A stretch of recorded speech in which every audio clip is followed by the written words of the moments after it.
संघर्ष ही जीवन है। जो मुस्कुरा रहा है उसे दर्द ने पाला होगा, जो चल रहा है उसके पाँव में छाला होगा। बिना संघर्ष के इंसान चमक नहीं सकता, जो जलेगा उसी दिए में उजाला होगा। संघर्ष क्यों बचे संघर्ष से, संघर्ष ही तो जीवन की आत्मा है। जितना कठिन संघर्ष होगा उतनी ही शानदार जीत होगी। एक बार एक किसान भगवान से बहुत ही नाराज़ हो गया।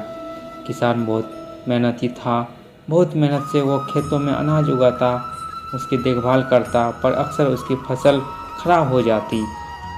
कभी सूखा पड़ जाता, कभी बाढ़ आ जाती, कभी तेज धूप, कभी आंधी, कोई ना कोई कारण बन ही जाता कि उसकी फसल खराब हो जाती। एक दिन वह किसान गुस्से में आसमान की ओर देखकर भगवान से कहा, हे ईश्वर, आपको लोग सर्वज्ञाता मानते हैं कि आप सब कुछ जानते हैं, कहते हैं कि आपकी इच्छा के बिना एक पत्ता नहीं हिलता, पर मुझे तो लगता है कि आप छोटी से छोटी बात भी नहीं जानते।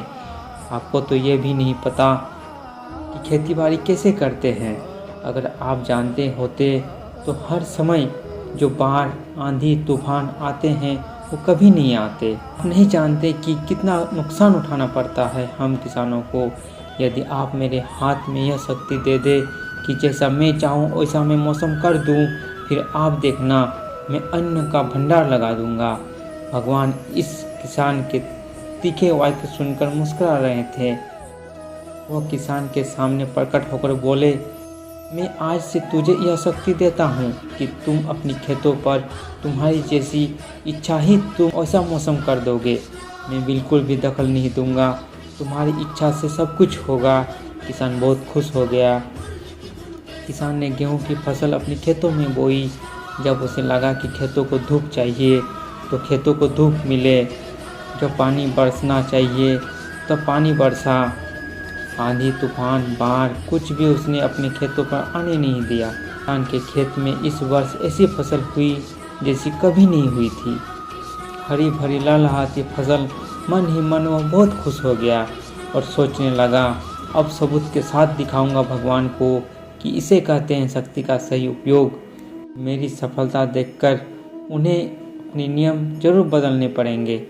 कुछ दिन गुजरे, फसल काटने को तैयार हो गए। किसान बहुत उत्सुकता के साथ फसल को काटने लगा, पर जैसे ही उसकी नज़र गेहूं की बालियों पर गया तो उसने अपना सिर पीट लिया और वह रोने चिल्लाने लगा। गेहूं की एक भी बाली के अंदर गेहूं का दाना नहीं था, सारी बालियां अंदर से खोखली थी। किसान बहुत दुखी हो गया। उसने भगवान को रोते हुए फिर पुकारा, हे प्रभु, तुमने ये मेरे साथ क्या किया? क्या तुमने मुझे कोई सजा दी? भगवान बोले, पुत्र, ये तो होना ही था। तुमने पौधों को संघर्ष करने का मौका ही कहाँ दिया। ना तो तुमने उन्हें आंधियों से जूझने दिया, ना तेज बारिश से सहने दिया और ना ही धूप में तपने दिया।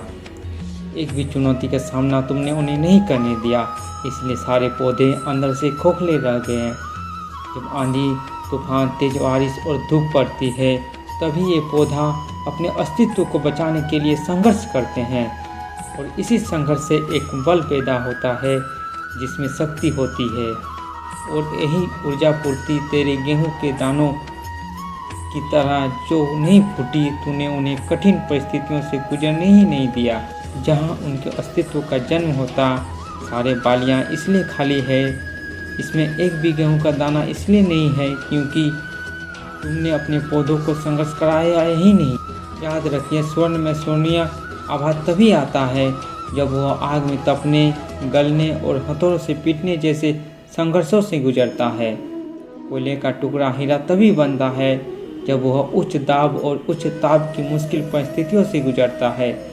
इसी तरह यदि हमारी ज़िंदगी में कोई संघर्ष ही ना हो, कोई चुनौती ही ना हो, तो हम भी गेहूं की बालियों की तरह खोखले रह जाएंगे। कोई अस्तित्व ही नहीं रहेगा हमारा। विपरीत परिस्थितियाँ, चुनौतियाँ, समस्याएं हमें और अधिक निखारती है। यदि जीवन में कठिन परिस्थितियाँ और चुनौतियाँ आए तो घबराना मत, बल्कि सामना करना, विश्वास करना कि आप और अधिक निखर जाओगे और अधिक मजबूत बन जाओगे।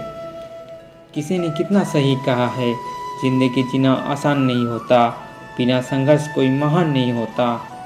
जब तक ना पड़े हथौड़े की चोट तब तक पत्थर भी भगवान नहीं होता। धन्यवाद दोस्तों।